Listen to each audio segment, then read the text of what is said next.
is a Cosmic Octave original podcast. Me and Jake running down the street with a handful of comic books, kicking ass and banging chicks and drinking booze No, not and me. smoking Not weed. me. I'm married. Yeah, well, I'm married. Jake. Can't do that. Yeah. Off panel, off topic with Jake and Tyler. Still holds up after all these years. Oh yeah, episode 107. I'm Jake. That's Tyler. Hi. The man that just screeched at us. We actually surprisingly have a pretty Good screeching. Oh, yeah, good screeching. That's our new surprisingly catchphrase. good screecher. No, I was surprised at all the news we had this week. Yeah. It was a pretty solid week. I had to actually make some changes to the rundown. But so no of the RoboCop Palooza, none of that stuff. Son of a bitch. But I will say, Oh, you know what? We also can't do What's in My Mouth Thriller. you forgot again, didn't you? No, it's all in my car. Oh, I mean, we could do it Okay. if you want. It's a couple of different Cheetos flavors that I haven't tried yet. The Reaper and the That sounds like it's gonna habanero. burn my beehole. Well, we're talking like one each. One Cheeto each, you know what I mean? Mm-hmm. I'm not talking about let's eat the bag. Why not? What's 'Cause stopping us? I genuinely care for Our and health? like to take care of my beehole. That's true. You never want to live life with a rough beehole. No. I feel like there's You just know- some things because you want a beehole so nice that someone would look at you and say, I'll eat your ass. you know, it's really funny, and it just shows you that you can't ever win with this stuff, with technology, especially audio production. We couldn't hear the sounds from the soundboard, but they were playing. So the eat your ass joke worked. There's been a bunch of times. But regardless, it's all fixed. Episode 107. You'd think after 106 episodes, we'd have it down, but here we are. Well, Anyway. somebody had to go and take the show on the road. You know, I like doing the. You know, you should put tape, I like doing the. press this button. I like doing the road shows. But you learned a bunch of stuff when we were paused while you figured that out. You learned a couple of things. You know what it is, too? It's usually the thing of like, it's Occam's razor. It's literally just a button press. And that's what happened. We fixed it. Board is working now. Interesting story. I worked in cable for a while, and they trained us for like 8 weeks. Yeah. And they're like, okay, just remember, one of the big things that they instilled in us, hey, don't be afraid to ask if their fucking TV is on. And they played us this call from somebody, and this person literally is working with this customer for like 10 minutes. Da da da da da da da da da da da. And at the end of it, it's basically like, hey, I actually haven't turned on my TV. It's been off this whole time. And like, it's just like, You know what else? Sometimes that is, you know what the simplest solutions are? Is just rebooting stuff. Great example, and this restarting is your phone. By the way, is stop so- hitting your Is that really loud? Yeah, I was popping. Sorry. Yeah. Sorry this is about just my head. this is just the old man podcast now. I was giving the but audience head. funny example. My other DC dude, the DC duo, Luke and I, for Drawn to DC, we want to do a special episode where we review the video game Gotham Knights. We were playing it the other night. Literally last night we were playing, and my internet just went out, and I went upstairs and I literally just unplugged the router and plugged it back in. You know how many times I've fixed my internet problems by just resetting my router? Yes.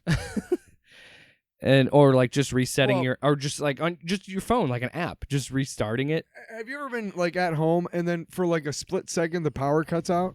The lights flicker, yeah. Right. Like And then just cuts for a second. right. And that fucks up a router, dude. Holy shit. At least my router, it did that the other night. It was about 5 minutes or so, and it's just flashing blue, and you're like, should I do anything to it? Mm-hmm. No, you just gotta wait till it figures it out. You just gotta ride that blue wave to the light of day. All right, let's get into stuff. let's get into the topic. So See? last week we were a little light on news. Today we got a good amount of news. So first thing we want to talk about is the Marvel visual effects union vote. We've touched on this a lot. Yeah, so Marvel VFX artists have voted to unionize. Yeah, this is a big deal, and we talked about it because I remember you were texting me about it when we were coming up for the news for the show, and you're like, this is a good thing, right? And I was like, yeah, dude, absolutely. You and I have been talking for weeks about how animators need to be next. Mm-hmm. I think everybody should unionize. They've in this never been situation. unionized, and like almost Which is everything insane. else in Hollywood is unionized. Because you think about this, when we talk about box office numbers, and we, funny enough, we will with Barbie. Yeah, we their will. Milestone. But you look at this year, animation has been fucking carrying the box office this year. Mario made a whole bunch of money. Spider-Verse made a whole bunch of money. Mm-hmm. There's another one that came out this year that made a ton of money too. I can't think of it. There was another one, but like fucking TMNT made a bunch. It came in second to Barbie, but had a pretty solid weekend, and that's animated. I do want to go out and see that, but They've also my point is made it a point. Seth Rogen produced it, I think, right? Yeah, him and Evan Goldstein. They made it a point to say like we made sure that we didn't overwork our animators, and they put out a press release about like how, you know, so the working conditions that their animators were under, which were way better. Which again, I'm surprised it took like 8-hour days. It took this long. It's not surprising that it's happening, especially with the news coming out about how they are treated. But this is not necessarily talking about the third parties that Marvel's been using. So, visual effects crews at Marvel Studios filed this past Monday. Bankruptcy. I'm just kidding. They filed this past Monday, which would be August 7th, for a unionization election with the National Labor Relations Board, according to the International Alliance of Theatrical Stage Employees. The labor organization said that Marvel's more than 50 worker crew and signed authorization cards indicating that they wished to be represented by the union. Represented by the union, yeah. Good on him. Good. We I can't stress that enough. Hello, mate. That, we talked about it with the UPS thing, with the UPS strike, because funny. I was with some friends. I was with funnily enough. I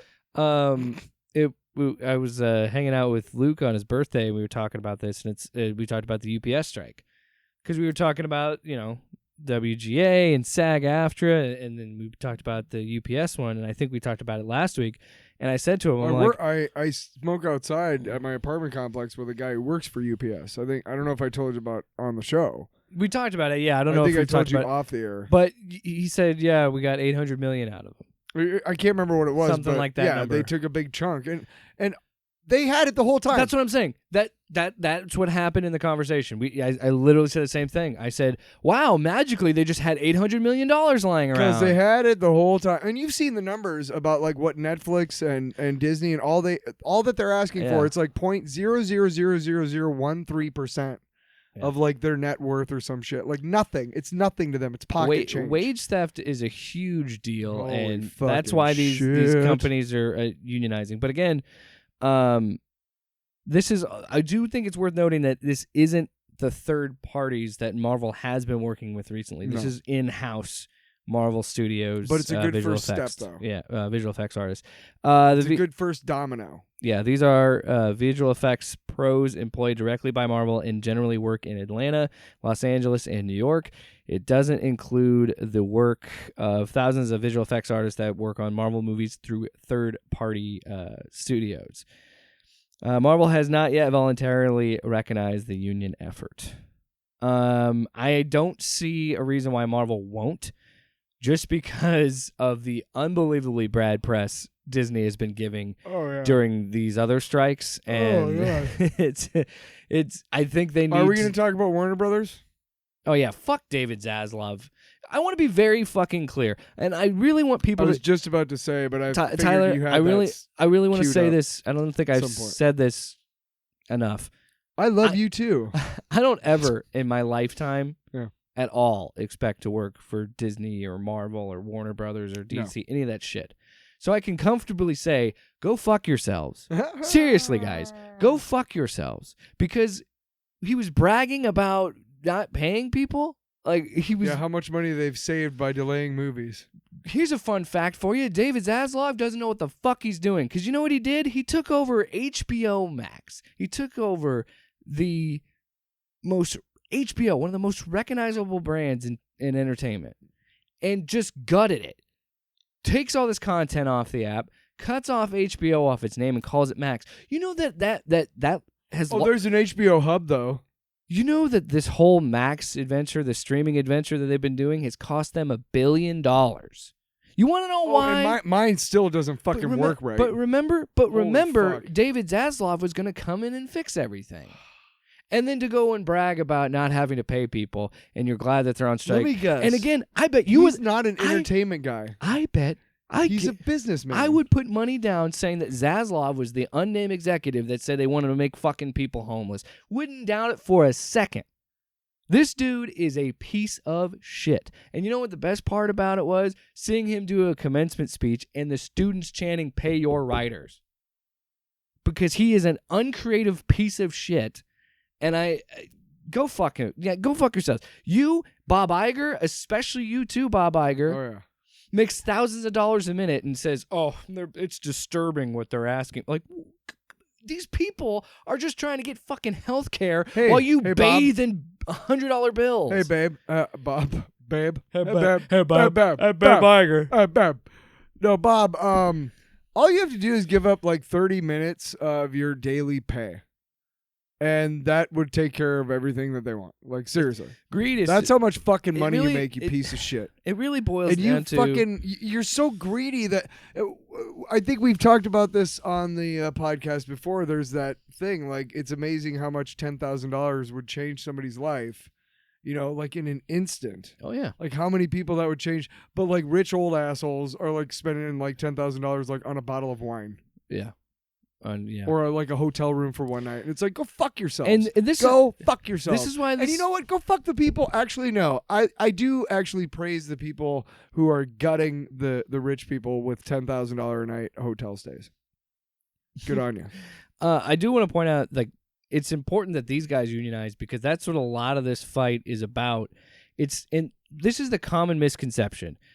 These strikes are not about Brad Pitt or Robert Downey Jr. or some big name actor. It's not about them. It's about the people that are, you know, making barely 20, if they're lucky, not even 25,000 a year. Like, these people are not big name actors that make millions of dollars on a movie, and it's people like these visual effects artists that are a part of the crew that are the behind-the-scenes guys that make this shit run. Yeah. Because I got news for you. Some of your favorite lines from actors, most of them are written. Yep. And you should pay those people. Hey, can I tell you a really a clickbaity article topic is famous moments in movies that were ad-libbed, right? You know, it's one of those like tabula or whatever the fucking thing. Yeah. Those 8 stories that appear on the bottom of every fucking goddamn website ever. You know what I'm talking about? Yeah. Or BuzzFeed, ad feed, whatever. Those clickbaity slides. Yeah, but one of them is always like, this person works at, A-lister in Hollywood 10 years ago. Now they're a fucking grocery, whatever. And it's always, you know who it always is? Oh, I can't remember her name. I'll remember it. But it's always this one actress from the 90s. And she's actually working still, which is funny. Anyway, but they always say like famous moments in movies or TV that were ad-libbed. And it's a interesting article because everybody knows that doesn't happen a lot. Mm-hmm. Because most actors are not writing shit. Now, really good actors who really get into their character can help write for the character. There's a lot of good They actors, can suggest writers, stuff. But it's not, there's not a lot of, and there's a lot of writing on set, but it's like, again, all that was there started with a writer. Wasn't it John Cassavetes? I don't who he pioneered the whole keep going. No, but he pioneered the whole thing of I think he worked with Sidney Poitier a lot. But I like how you said keep going and then you just kept going. He well, I can talk with him. He pioneered. I can walk and chew bubble gum. Anyway, what I was getting to keep going. Is I think the reason that these studios are hesitant to this is because unions are very strict about things. And unions, I've talked with someone that works on TV and movie projects. Like, he helps build sets, and he talked about being in a union, and he talked about how great it was, and how they were very strict on the amount of hours they could do, or how many, they made sure that these guys weren't overworked. And I think Marvel the reason they're unionizing is because Marvel has been exploiting that. We found out this past year how much they've exploiting the fact that, like, oh, they're not in a union, so we can exploit them and overwork them as much as we want, right? Because there's not, a Teamster like breathing down our neck, being like, hey, you can't. These are this is the hours they get these weekends, right. Whatever. Oh yeah, and, no, yeah. It's important to have these unions. As again, talking to someone who works. In the entertainment industry, as someone who builds sets, like, he talked about it a lot, how good the union has been. And you know what else? I think that's good all around, because now it's going to start forcing these people, right, by paying the writers more, by paying the actors more, well, or paying, and by paying these artists more. All these things, unionizing and forcing these guys. You know what that means? It means they're going to have to take time. So that means these movies are going to be better, because we're not cramming all this shit in last minute. Looking at you, Phase 4 of the MCU. Also, you're talking about whatever, but every one of your projects ends with a gigantic CGI fueled fucking battle. So I mean, this is huge that they've unionized and everything, but they're trying to, at least. Or they're trying to, or they voted to try to. But I mean, go read some stories about, like, the old days in Hollywood. I can't remember what they were called, but basically, it was contract. I think they called them the contract years. Because these actors would be under contract to, like, these movie studios, and they treated them like shit. Go read about Judy Garland, motherfuckers. Go read about that shit. That shit was awful. If they didn't have SAG-AFTRA and the WGA, that shit would still be fucking going on. Also, SAG was such. I talk about. I'm not. I promise you, I'm not trying to shoehorn Jesse Ventura into this. No, but.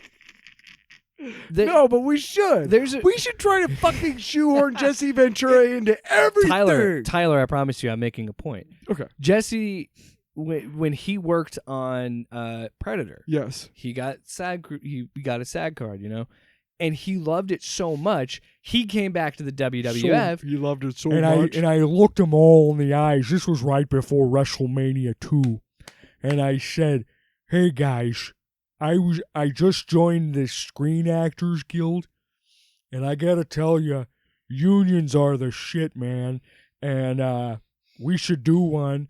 He even suggested this. He goes, "We could do a work stoppage." Keep in mind, this is WrestleMania we're talking about, but that's what I'm saying is that these unions that have treated these workers so well, they're at a point where they're like Jesse Ventura himself was like, I should pitch this to other people and we should do this more. And again, I think good will come out of this. I think only good will come out of paying people and letting them have time off. I think too long in this country we have been exploited as workers by working crazy hours, working holidays when we shouldn't, and we should have time off. Like, I hate to tell you guys, I don't believe that people should work to live. What? Crazy. Yes, you should have a wage, and you should have a job, but I'm not saying that you need to work yourself to the bone for some corporation. I got thrown out of somewhere for stating that opinion of mine, that we have enough food to clothe, feed, and shelter every fucking human being on the planet, no exceptions. Yeah. And ended up turning into an argument where I got thrown out of the house. Not really. I guess I left. You took yourself out of the situation. True. But regardless, let's you know what? I left. There's only good. I didn't have to go. I wasn't like, get out of here. Yeah. There never was that. Yeah. Not like that guy listens to this anyway, so. Moving on. Moving on from the world back to comic books and stuff. Barbie. Yeah. We're talking about it again. Fucking because we're a Ben bunch Shapiro, of woke chuckle fucks. Yeah, so funny story. The latest Melanie Mac video is getting a lot of traction. Talking about Tanya from Mortal Kombat 1, that whole thing. I've been looking at the comments. I haven't been really responding to them. But one of my favorite responses was like, first the comment is like, "What's up with this? Whatever," and then "What's going on?" And then as they've watched the video, it just says, "No, you're an SJ," assuming SJW. So never mind. And I just thought that was funny. Of like, "What's this all about?" And then watches the video and goes, "Oh, he's a cuck." All right. Thank you very much. That's what I love about YouTube is like 1 minute you're looking at a really nice comment and the next minute is like fucking eat shit and die. You know, before we move on, I want to make a point here. The internet has really made it possible for humans to be like their most awful and get away with it like constantly. Let me go ahead and give you a couple examples. I do a fantasy football show, and so I've been mock drafting a lot. And you can do it with live people, right? Yeah. And you do it, and you see these names that these people come up with, and holy shit, these guys think these guys are like fucking nailed it, dude. Yeah, and it's just like, so one of them, I have mixed feelings about Adrian Peterson, Vikings, because of whatever. But this guy called himself Adrian Peterson, which straight up. Objectively creativity, got to give it A+ there. I wouldn't have thought of that, But as a moral thing, that's really really shitty, and that's not funny actually. Again, just straight up wow, that's I never would have thought of that. Mainly because I'm not an awful fucking human being. Yeah. But you know what? Good on you. But then here's my favorite, and this just cracks me up because there's a million guys like this in the state of Iowa alone. This other guy was lig on D's nuts. Wow. Or something along those lines. You know what I mean? Oh no, it was D's nuts in your mouth. and you know that this guy was like, what's your team name? And this is mind you, this is a mock draft. This isn't real.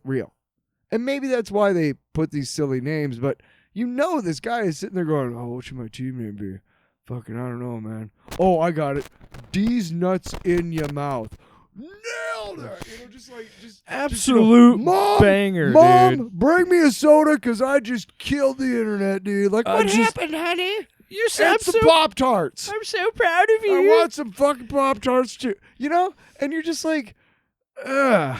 And most of the people that comment on our videos would never actually say any of this shit in public. No. But because they might. Well, you're right. Depending on how much of a following they have on YouTube or how much they're trying to get, they might.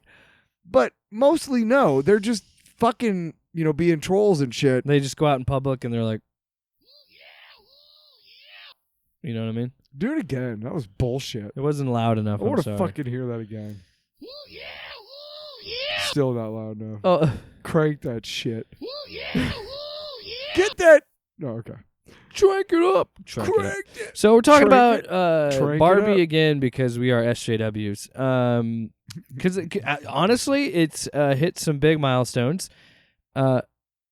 Most importantly, it's crossed $1 billion this past weekend. Yeah. How do you explain that one? I don't know. Maybe because people are talking about it. I think a lot of people like it. But I could be wrong.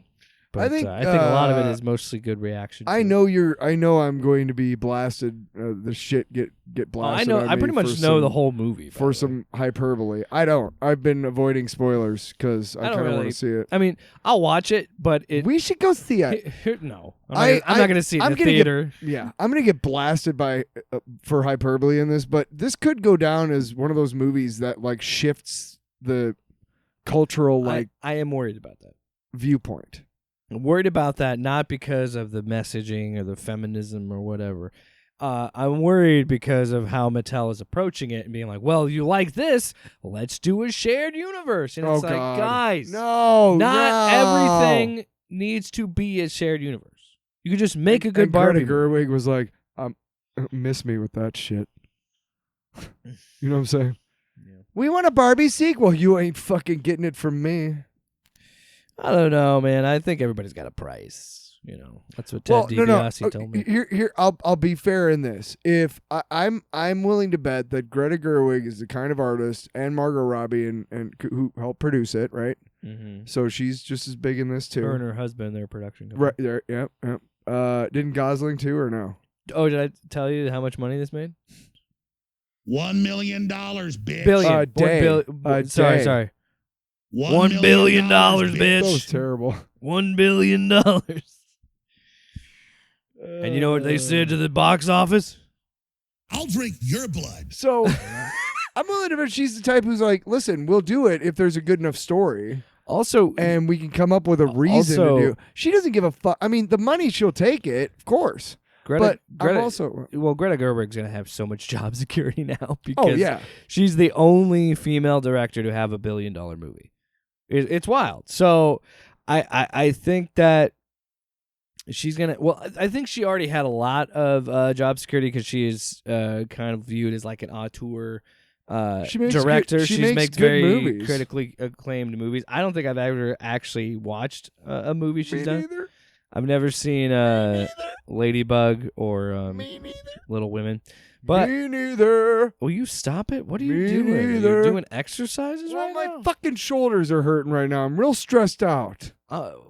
Stressed out about all these right-wing douchebags. Let's chill it out. No. Chill it out, Atlas. No, okay. Also worth noting, it I believe it was #1 this past weekend at the box office, beating Mutant Mayhem. Oh, did you hear the discourse? I thought I farted. The face you just made, you were like, oh. Did you see the discourse about the rumor? Because Bounding Into Comics, great website, like ran with this whole like rumor that Splinter's gay in the movie, and that's not true. That was a made up rumor, and so that spread like wildfire. That's cool. And then it didn't work. No, I mean, Like the grift for them didn't work because Splinter's not gay. Yeah.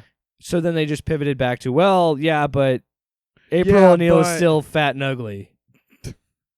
And they won't say this one out loud. Well, some of them will. Black. Like they're gonna complain that she's black. Like it is what it is. But yeah, shout out to Barbie getting $1 billion. You know who's really looking silly right now? Benny Shapiro. Mm-hmm. Benny Shaps. Remember what he said during his 43-minute Barbie review. Let's hear it.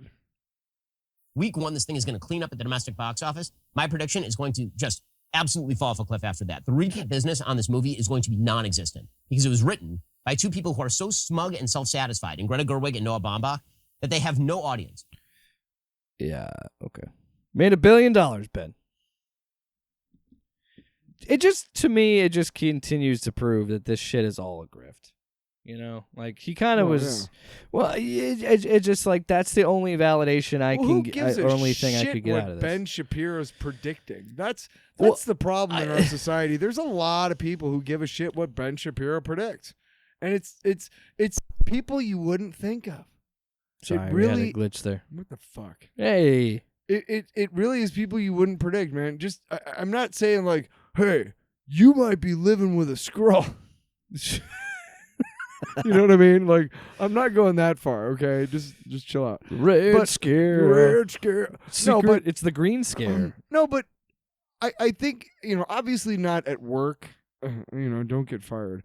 But your friends and family and stuff like that, like, start having these conversations because you would be surprised, like, what kind of batshit crazy fucking conspiracy theories your, like,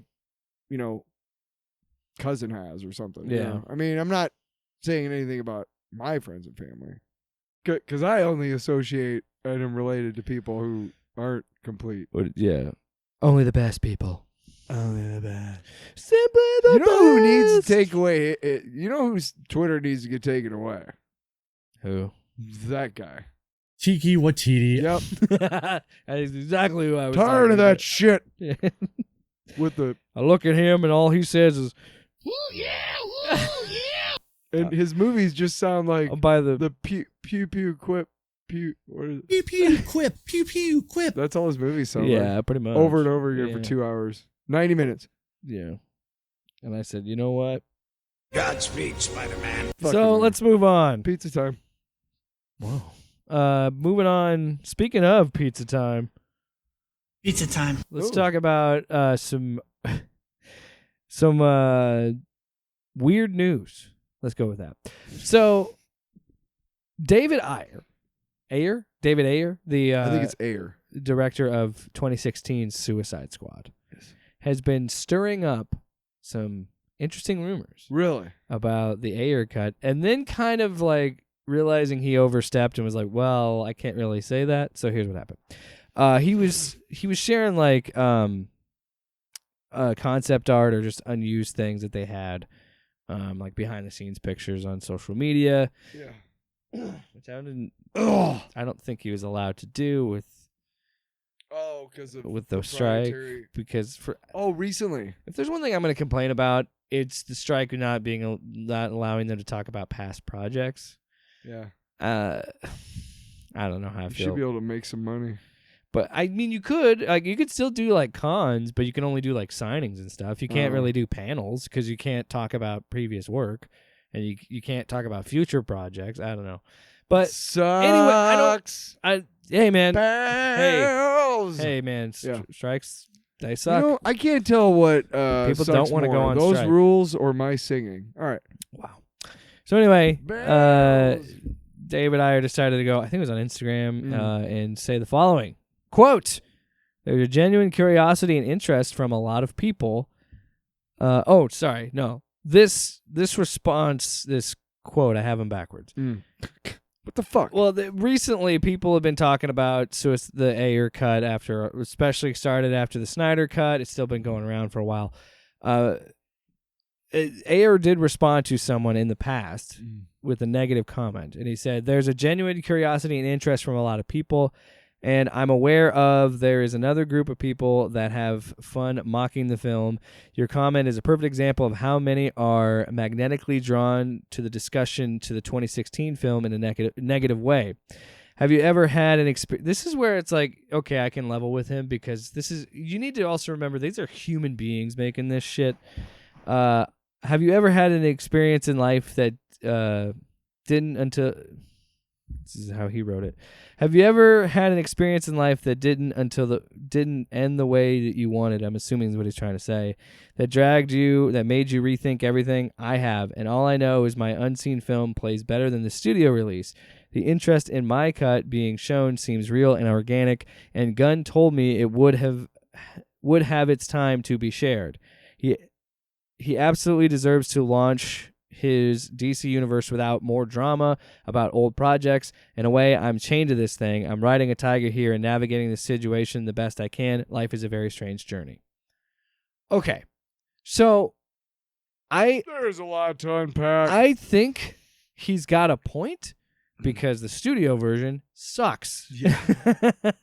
Not a good movie. And you can definitely tell there was some serious changes to his cut because I heard the rumor that the people that cut the Bohemian some Rhapsody of it doesn't trailer, make sense. well, the guys that cut together that Bohemian Rhapsody trailer got people really excited. I heard a rumor that Warner Brothers had them go in and put the final cut to the movie. Ew.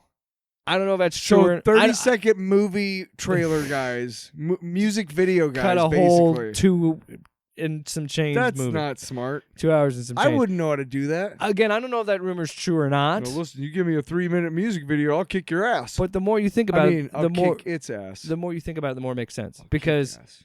that movie looks like it was edited by someone that was told we need to market this thing to Hot Topic as much as possible. And I think that I would buy the rumor that those editors edited this movie. Absolutely. Because there's no third fucking act. Did they also do the Fantastic Four reshoots? The Josh Probably. Trank? Probably. Jesus. So I am not doubting him when he says that his version is better.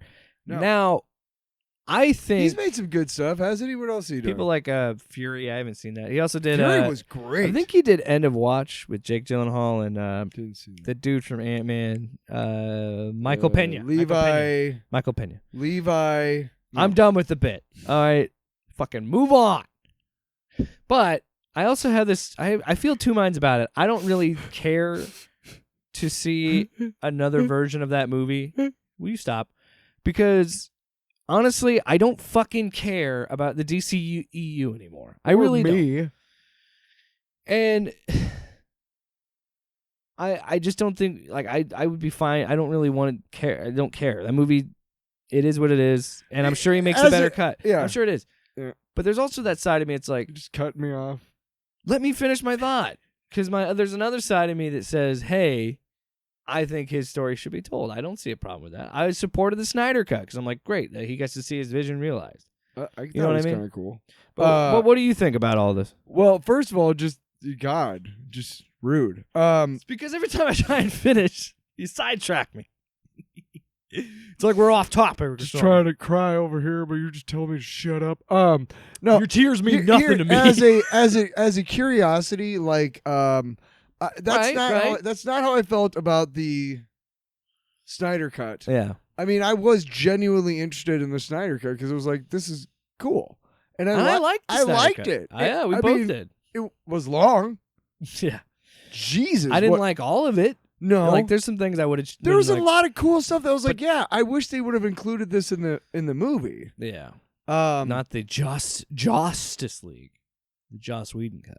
also, don't care enough, like you said, about the Suicide Squad Yeah. 2016 movie. I mean, yeah, if it To- shows up on Max, I'll watch it. I Right, guess. Whatever. If you're sitting there, first of all, the Snyder cult is just fucked. So you see them wanting shitting to have that? Did you see them shit in their pants because Zack Snyder is supporting Blue Beetle? Like before the strikes and stuff, he's like, I can't wait to see it, blah blah blah. And they're like, fuck you, Zack. Sorry, I cut you off. Continue. No. I was saying like that's fucking hilarious. Yeah, because they're such man babies. Such man babies. So can we also talk real quick aside about the fucking Patriots who are blasting the fucking U.S. national women's team? I thought they cared about women's sports. Yeah. Yeah. There's some kind of Patriots but our national women's team lost. But because they're LGBTQ and she hates America. and she wants equal pay. what How a bitch. dare she? Yeah. So anyway, It's just hilarious. No, but so Ayer, I don't think you're trying to go for that because I know you understand how awful the Snyder cult is, but maybe don't post shit like that because it caused confusion. So right, when you and you're word it- also like, what if and if Gunn didn't actually say that, you're out, dude. You're gone. I'll bet you anything. Gunn will be like, I'm not working with him anymore. my guess would be if he did say that. It just doesn't seem like something like, hey, I'm going to tell you this, and by the way, it's cool to post it on social media. I seriously doubt it. Maybe it wasn't said, but I'm willing to bet that right I now, imagine- Gunn's working well, under my kind guess- of a thing of secrecy. Well, before the strike. Yeah. You know what I mean? Like kind of a thing of my secrecy. My like thought there's could be nothing- that he's trying to talk to him and say like, but he said the way he said it was this this film, like he made it seem like you're getting an Ayer cut, like you're getting the Snyder cut treatment. But I don't think James Gunn is going to do that. I think why waste the resources? because he is so focused on having Superman Legacy be the new, really start his vision of what he sees for the future. And again, it really I think what's really annoying is I'm just sick of Warner Brothers doing this shit, and I'm like, look, make a fucking version and just stick to it. You know who doesn't have movies that have multiple cuts? Fucking MCU. Marvel. Yeah. And I Nobody hate, has dude, it. I hate it. Like I get novelty. I get like, if you want like the 25th anniversary Blu-ray or some shit like that, or like a box set or things. I get that to a degree, but like Blade Runner, why the fuck are there 7 cuts of that movie? Why? Oh yeah, it's irritating. That's what I'm saying. Like, just let these people fucking tell the story they want to tell. And I understand things get cut, scenes get cut. No, I don't know why there's 7, but I do know that it's But- kind of ridiculous. And here's the thing. like if I'm not mistaken, the voiceover was something They added later. Well, right? the studio wanted it. Yes. Neither was it Ridley Scott. Yeah, it was Ridley Scott. Neither Ridley nor Harrison They- wanted that. you They could were tell. like, it's gonna fucking ruin the movie or Listen whatever. to his VO. He's fucking bored as hell. Yes. And the first time I ever saw that movie was the original fucking movie cut, the studio cut. Yeah. And I remember just being like, this is, I mean, it kind of made sense. And it actually, when you watch like the Ridley Scott, the director's cut, I think it's called the definitive version, because he kept trying to get the rights from the studio to do it the way he wanted to. And every time, if I'm not mistaken, every time he got something, he would release a cut. And I was like, you fucking idiot.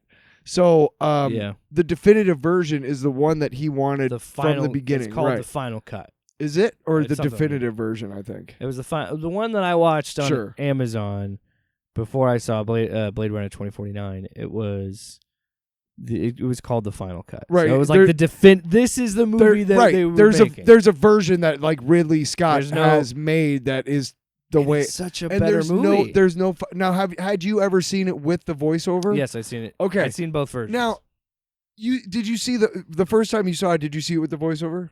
Yes. Like me? Yeah. It makes the movie way fucking different, doesn't it? Yeah. When you finally see the version without the voiceover, it's like this is way more. This has way more depth. And I like that there's not somebody fucking spoon feeding me exposition while I'm watching shit happen. It's great visual storytelling. Oh my god, Unbelievable yes, visual right? storytelling. When you're not hearing that fucking voiceover and you're like they're just going through fucking and you're just like and that's what I loved about for the 80s, the fucking special effects. and that's what's dude. so great about Blade Runner 2049. It's Ugh. these long sweeping shots that Ugh. take their time. And Why do you think I love directors like Villeneuve? Denis Villeneuve. Yeah. Like Also- he did that with that one movie with so- Amy Adams. to wrap this Fine. segment That's fine. up. What was it called? I don't know. Do you remember? What? The movie with Amy Adams and Jeremy Renner that he did. About the aliens. I know it. You know what I'm talking about? The big old fucking pods like hanging above the earth and shit. Mhm. And they had to you saw it. I'm not gonna answer it because I don't remember. Anyway, so to wrap this topic, don't even look it up. I don't am gonna fucking look it up. care I about don't give that a shit movie. if you give a shit. I give a shit. No, because we're gonna waste more time. No, we're not. Keep going. So yeah, this sparked a rumor that God. DC was in fact going to release the Ayer cut. Finally. But Ayer responded by saying, quote, silly rumor, not true. You fucking spread the rumor. Yeah, you stupid fucking Wow. Why are you coming at him so hot like that?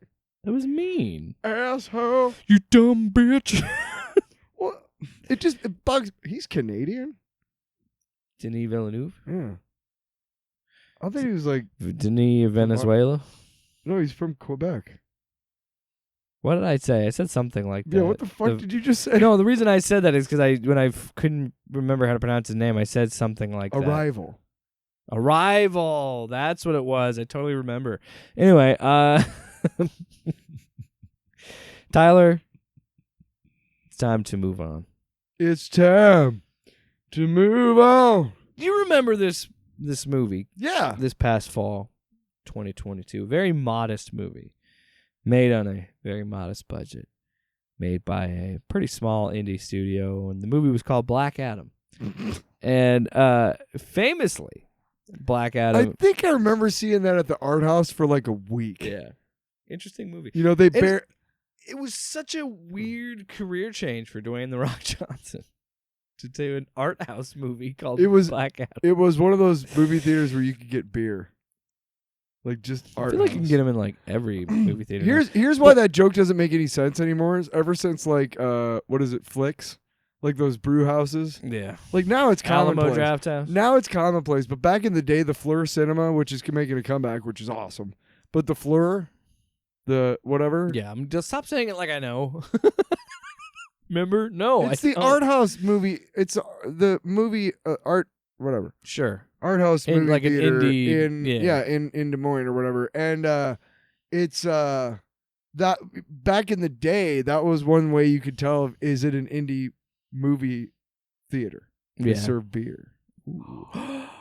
Anyway, That's where I saw so that weird Black Adam movie. the Black Adam had the biggest opening for The Rock's career. It made it made some money, but it didn't. It wasn't a huge box office. It was supposed to be a hit. tentpole, dude. It was supposed to make a lot more money than it did, especially given DC's That was late last year, right? last October. Yeah. So, especially given DC's current. Yeah, it was October. Was it 21 or 22? It was last year because Shazam was this year, Right. and it was Anyway, like 6 months later. especially given how Anyway. Shazam 2 and The Flash have performed, and how Blue Beetle is not going to do well. This is the last like decent amount of money made on a movie for DC. But still, they decided to go in a different direction. We all know that. So, The Rock was on Kevin Hart's Peacock talk show, Heart to Heart. Oh no! Not a bad show, honestly. I So wasn't saying that. I was saying, is he talking shit?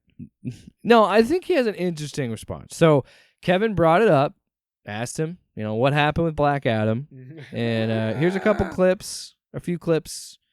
Here's the first one from The Rock. I think that Black Adam got caught in a vortex of new leadership. And at that time, as we were creating Black Adam, developing it, shooting Black Adam, we got knocked down a little bit because of COVID and the shutdowns, got back up.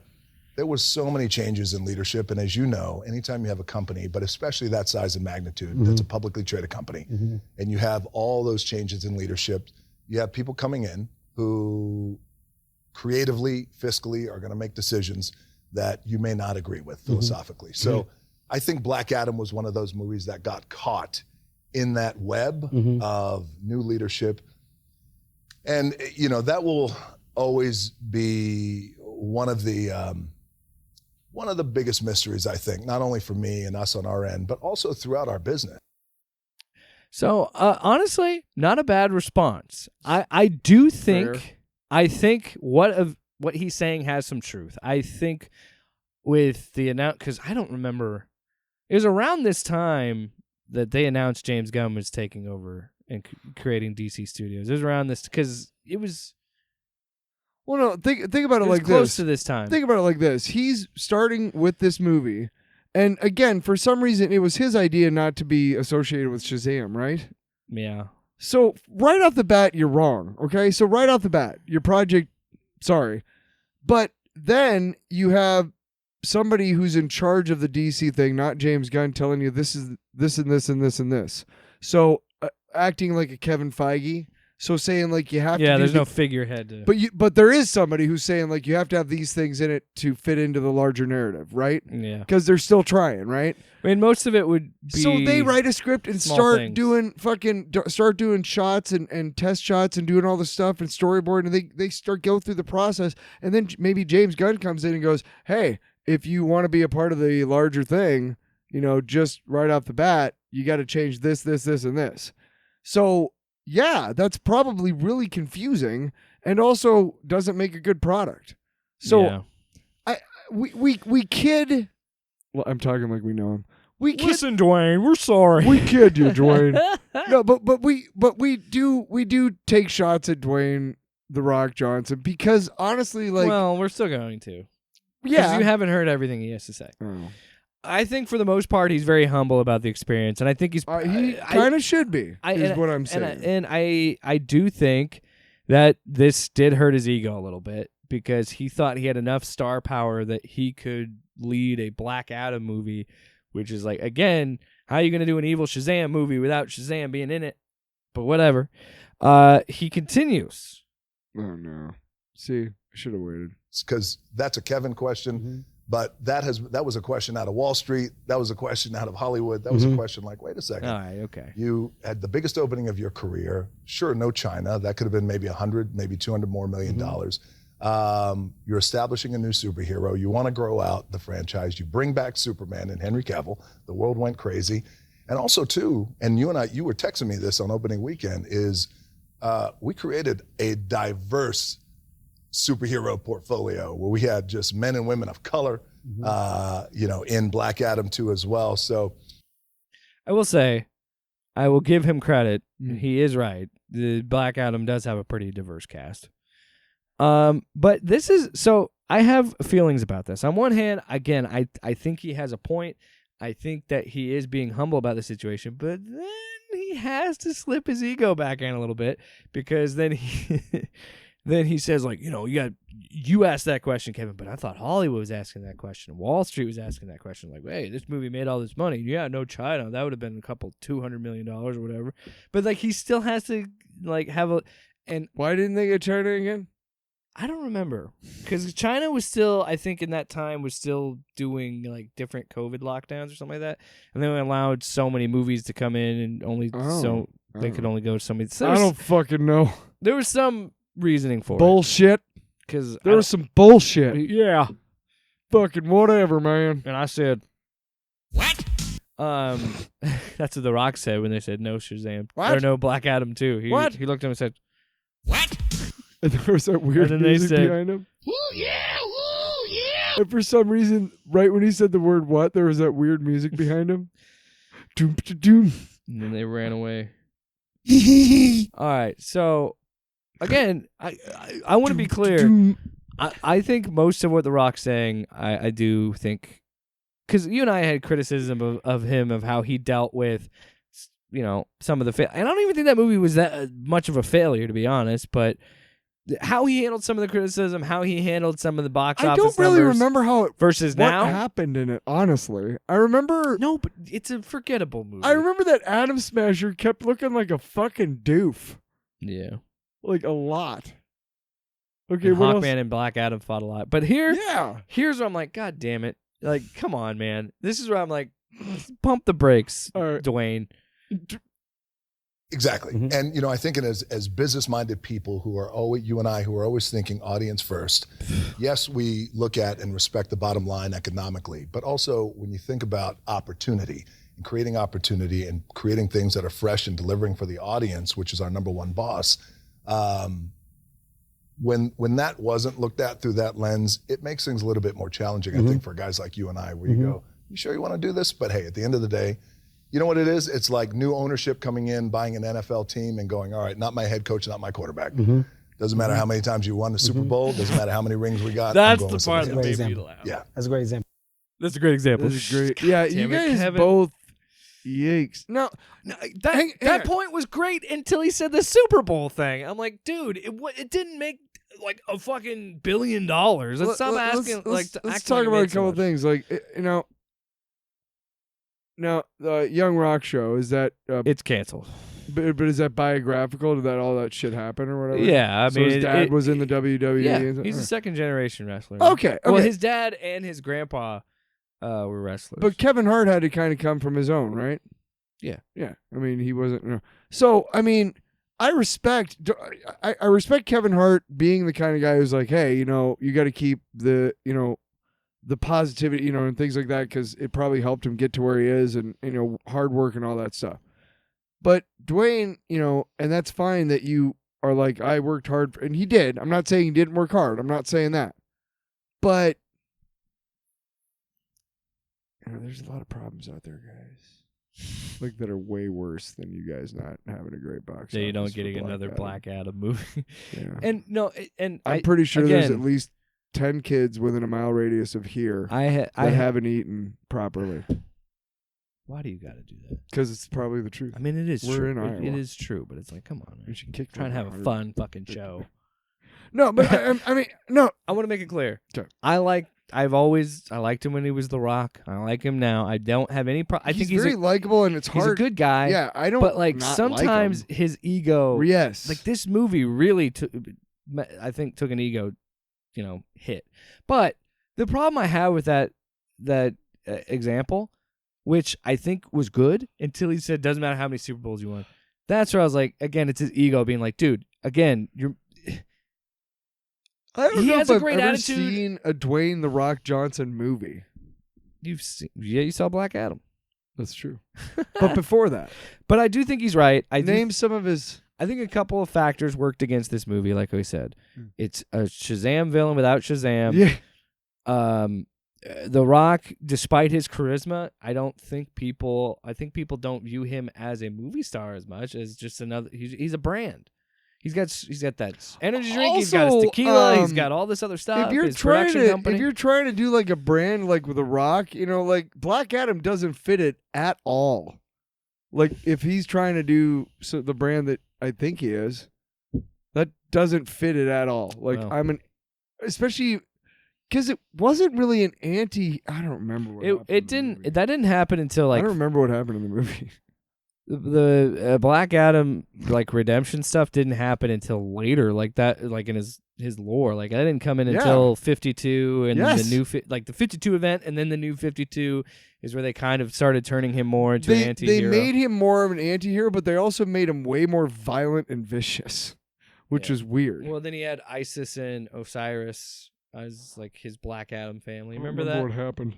No, I didn't read the new 52. I want to keep in mind that Isis was before the terrorist organization. No, there was a Saturday morning cartoon show that we watched called Isis and the Archer. something. The agency was called Isis. And Oh, they had that to was change so. it. What did they change it to? No, that's why they went to the Yeah. CIA and stuff, All right. and they changed it to buttholes. All right, Tyler. If we're gonna do this, we got to do it right. Okay. We're gonna do it right all night. Tell me more about Jeez, it. I better go get another soda. Do you do the Why sounder? are I'm you gonna getting grab a soda? so I can You not don't need die. a soda. You play the sounder. It's not gonna help you. You play the sounder, Oh and I'm my gonna go. God. Oh, great! Now the dog's taking out the Play equipment. sounder. I don't have it because I don't want to hear it from you.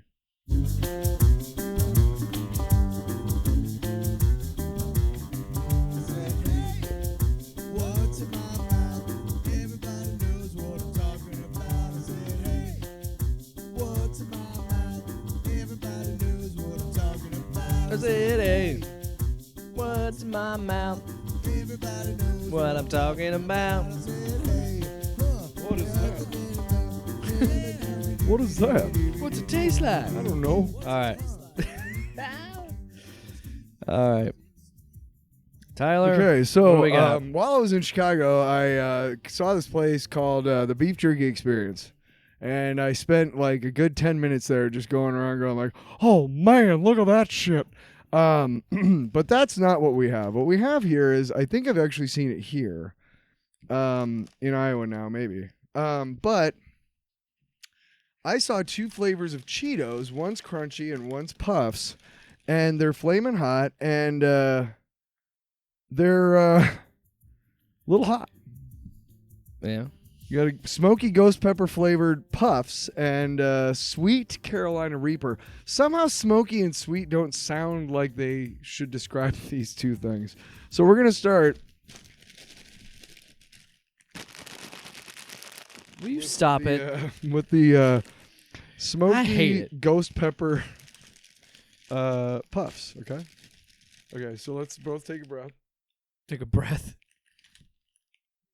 They don't Jesus, look they're right. huge. They don't look right, do They look they? like- Do they look like they peppers? look like head crabs from Half-Life 2. Don't they look like peppers? I'm going to take 2. Oh my god. They're supposed to look like peppers, right? I guess. They do look. like bugles. Cheers. Holy fuck. Flavor.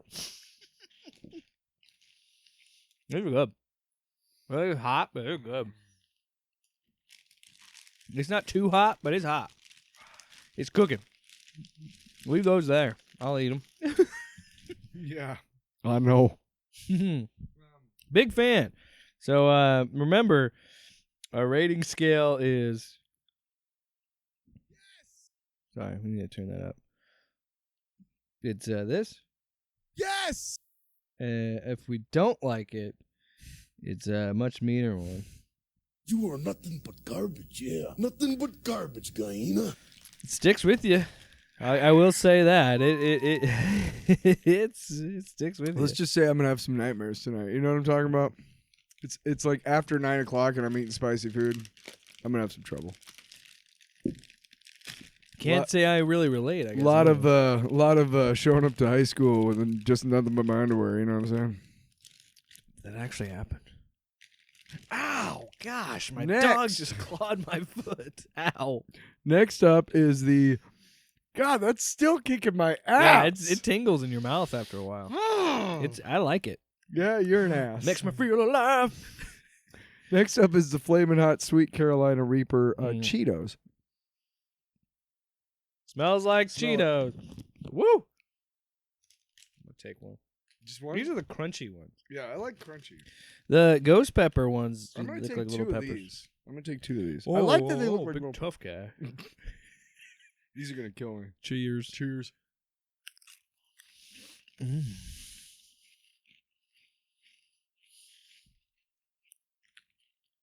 Those are good.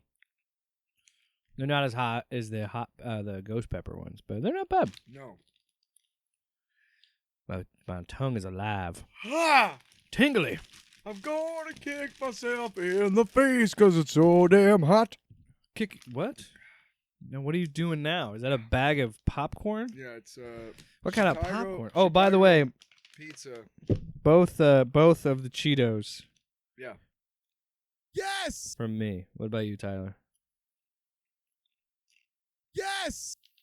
Now he's eating fucking Chicago flavored popcorn. Chicago pizza flavored popcorn. That's what I got from the beef jerky experience. Why are from the beef jerky experience? I also got Nashville hot beef jerky, which we're also gonna have right now. No. Who wants to start the long box? Nobody does.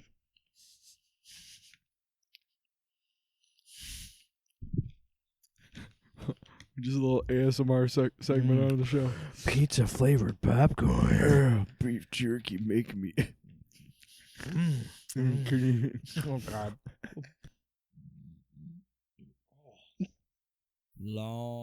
Long. Is that on the air?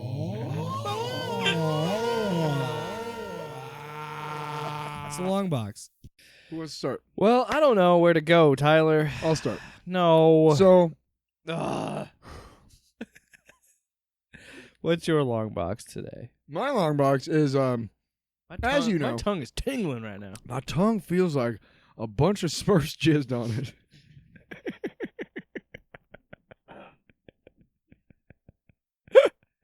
Spit take. Sometimes I'm about to say something and then I'm like, don't finish it. But then I realize that Jake's about to start laughing uncontrollably, and there's nothing I love more in the world than making Jake You laugh. could have killed me. I could have choked. I would have Heimlicked you. I would have Heimlicked you all night long. Could I take a drink, please? Anyway. So, my card got hacked, and since then I've got a new card, and I like that most of these subscription-based things are based off the card and not the account. Because Like your Gmail or something. right. Or your bank account, you know what I mean? So when shit comes out, it's out of the card, and if that card is shut down, which my old one is, I'm getting all these emails like, "Hey man, you know what? We It isn't working. Where's our money? just wondering if you still want the service." You know, it's like, I don't want to fucking break your legs, but I will. Those kind of emails. and yeah, well, I mean, it's nothing more than alert payment for Yeah, whatever has failed. Da da da da. They're not that aggressive, but No, but you get like get a couple we of will them if try you like again it. in 5 Yeah. days. You know, Listen it's like- here, bitch. We're getting your money back. and that's fine. You know, go ahead. And I should just cancel these, but whatever. The point is that I let everything lapse. So now I'm really, really thinking like, what do I want to get back? And meantime, I've been watching Roku channel, which is Jesus. You can watch H. weird. Wow, these fucking Reapers, man. Do not burp on Mike. I'm sorry, Cardinal it's these sin. fucking Ghost Pepper Reaper motherfuckers, man. They're kicking my ass. It's the Smurf Jizz Cheetos. All right. Wow. Well, What a promotion. God damn it. this is the Smurfiest. Please stop. We need to stop with the Smurf. So Stop. Roku, which is one of those channels that you can find like some really cool shit. I actually found this movie Quick Change with Bill Murray, which I'll talk about next week on my long box. Okay. But this week, you're like, will you fucking say it? This week it's Black Sheep with Chris Farley Love it. and David Spade. Now, I remember when this movie came out, and Tommy Boy is a legitimately good movie. I think I've talked on air about like how good, like, you know, when they all, you know, are congregate to like see, you know, if his dad's okay, and then they come away and they're at his funeral. You know what I mean? There's emotional beats. Well, it's a good movie, but then I told you about how in the beginning the girl, the love interest says talks about her brother being a cop.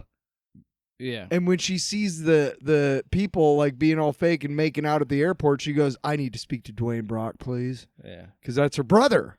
It comes back, right? Call back. No, but Yeah. it's a good movie, yeah. right? Black Sheep came out, and everybody, you gotta understand that this was right after basically Billy Madison and Happy Gilmore.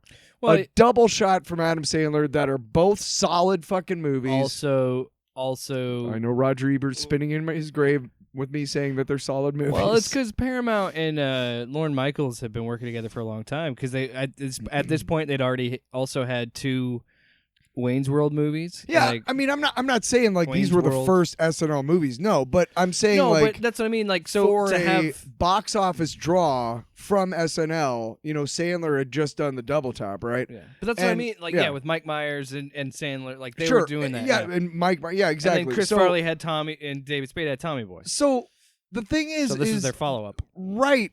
But here's the first thing about the movie that makes no sense. I don't know who decided on who the 2 guys' names would be. I almost said Sparley and Fade. Farley and Spade. Sounds like a fucking football play. Sparley and All right, we Fade. need Spider 2. Sparley, Sparley Fade, Fade and on cheese, 1-on-1. cheese dicks. Okay. Why do you? Why? Why? Why is No. it always penises? No, I think it's I think Chris Farley's character is named Mike, and I think David Spade's character is named Steve. I don't know. And- I don't remember. No, the no, names. I do, but I'm saying like I don't. Those names don't work for those guys. I don't see Chris Farley as a Mike, and definitely not in this movie. And it is right off the bat, their characters are named poorly. And then the other thing is it's edited together poorly. It's a piss poor follow up to a legitimately good movie in Tommy Boy, and they were trying to get lightning in a bottle again. I disagree. I enjoy Black Sheep. Black Sheep is not. Watch it again, dude. It's not a good movie, That's what I'm saying. but is it entertaining at parts? It's 90s. Yes. It's 90s bad. Sure, but yeah, exactly. Like the first 30 minutes of the movie is him trying to deal with his brother and his brother trying to like keep him away and Yeah. I almost said Sparley and Fade again. David Spade. Sparler Feed Banana David Spade. Spider 2. David Look. Spade figuring out, whatever. Yeah. And then they go to the cabin and then that's the next half hour. So much comedy in that half hour. What? So It's much comedy. terrible. It's amazing. Are you kidding me? Yeah. That is the worst. Oh my God. When it's he's not rolling even down funny. the hill. No. Oh my. Okay, actually, that what part the is hell hilarious. was that That about? part, yeah, that part is hilarious. But then he also pulls out the thing and puts it in the mailbox Yeah. because he's working on voters. What about the part where the bunk falls? Come on. There's some. It works The for me. part where the kids drive up and spray him with a fucking fire extinguisher, and then he's like, "Oh, at least you didn't shove it up my butt." And then they drive like it's implied that they're gonna chase him and do it. Okay, Yeah. it's poorly edited together, like really bad, right?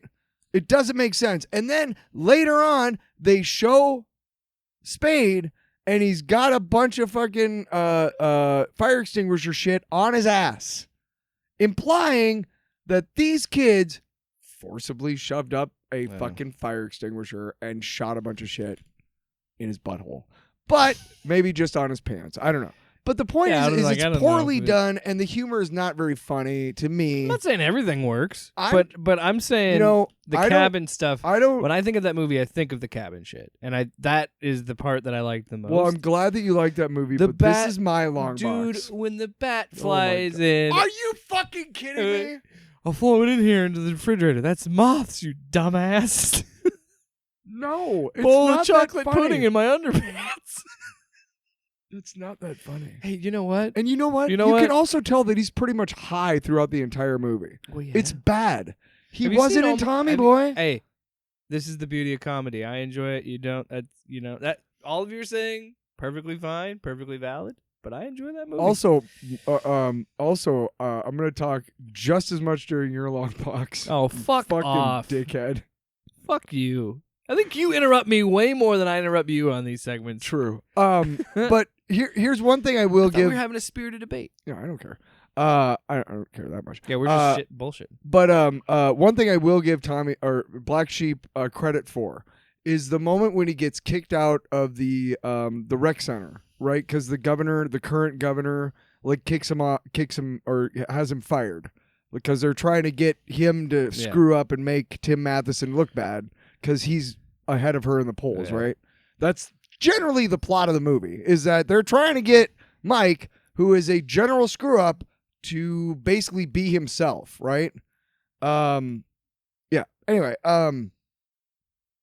he just gets kicked out, and he's like, can I have a moment to get all my stuff together? And one thing that a lot of people said about Farley, like a lot of comedians of his size, like Belushi, Candy, all three of them, and others, all want to do. They don't want to always be the funny fat guy. Yeah. They want to do drama. They want to spread their wings, right? And it's noted that Belushi did do drama, Candy did do drama, and Farley has this moment where he's like tearing up, looking at all the stuff on the walls, and it's actually really poignant. And you can tell you're like, this is him like doing his thing and saying like, hey, I can do this too.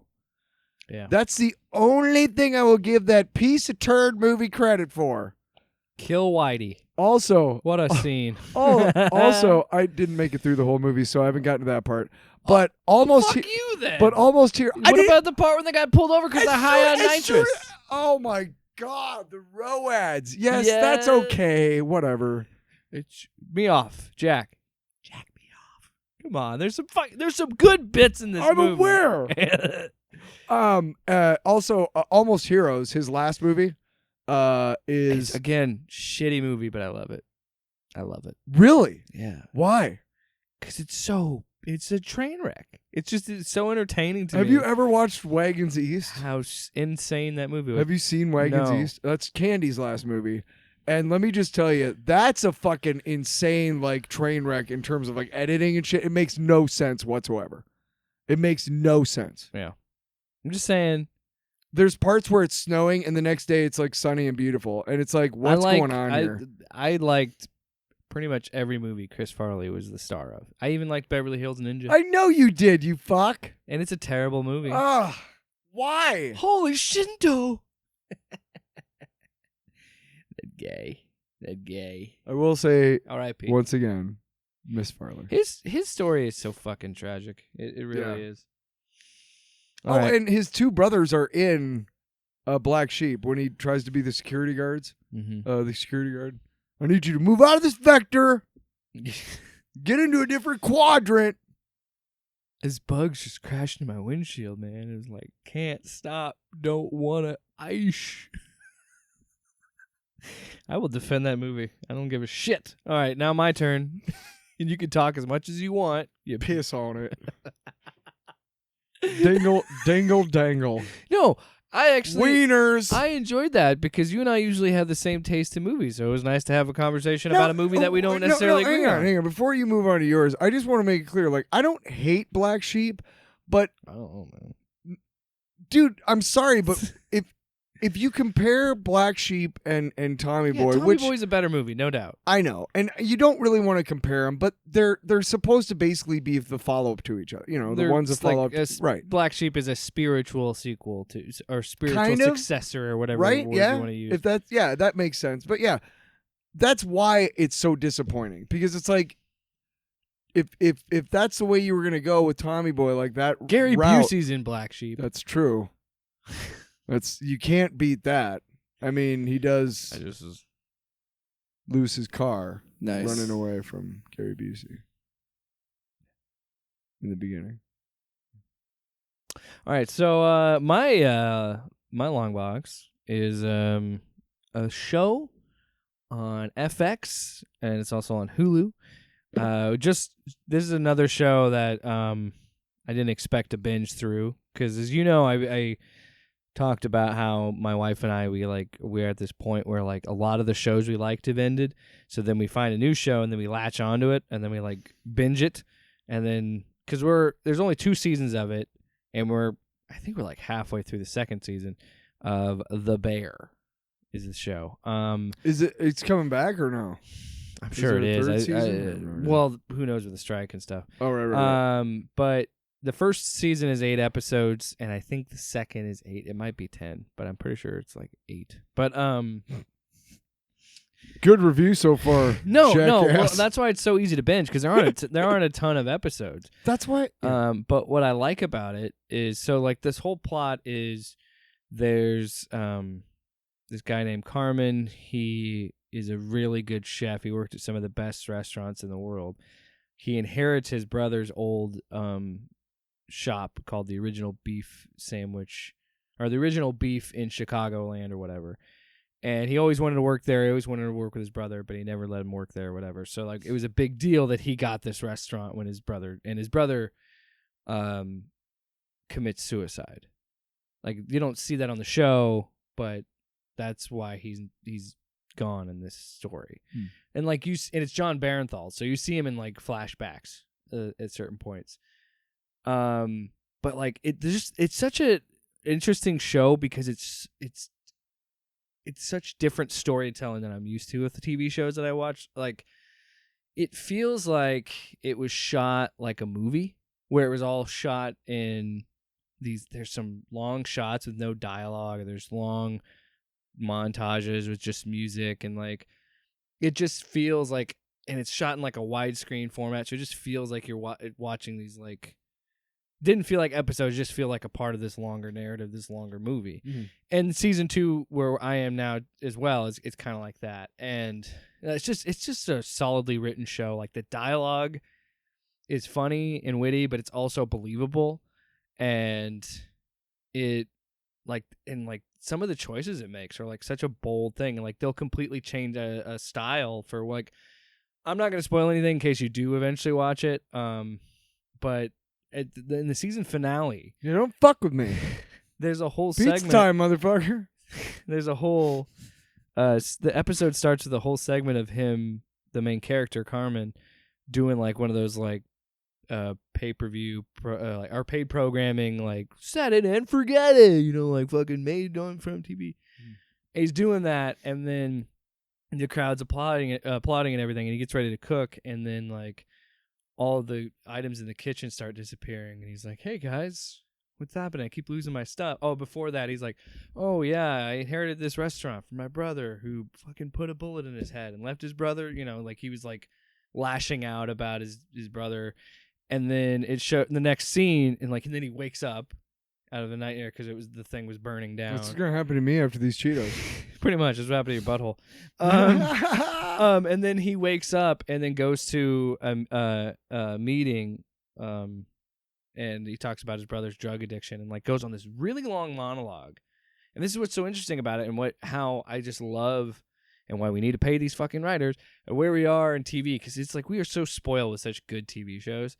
And like this monologue that he goes on is literally just and this is what's so good. This is when you have good writing and good direction and good actors, where you can set a camera on someone and they just talk, and it's compelling, and his whole monologue is heartbreaking and brilliant, and it's acted perfectly.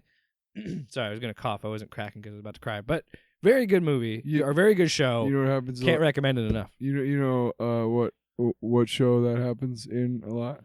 Barry? The Wire.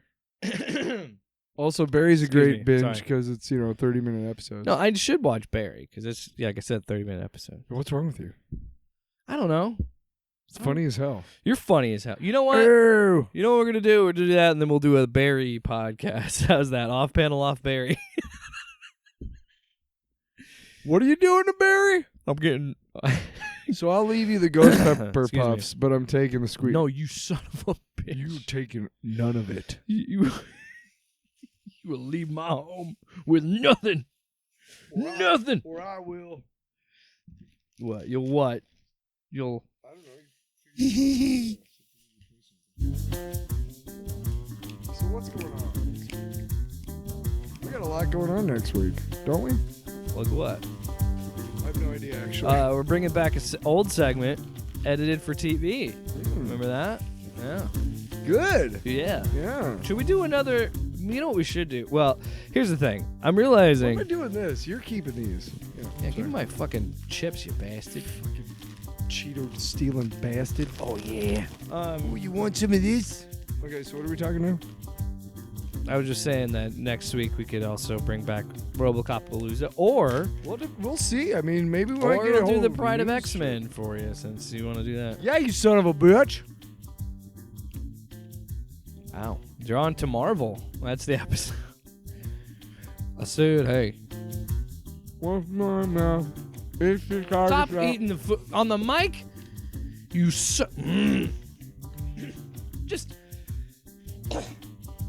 once. Just once. Professionalism. No. Put your pants back on. Well, it's hot in here.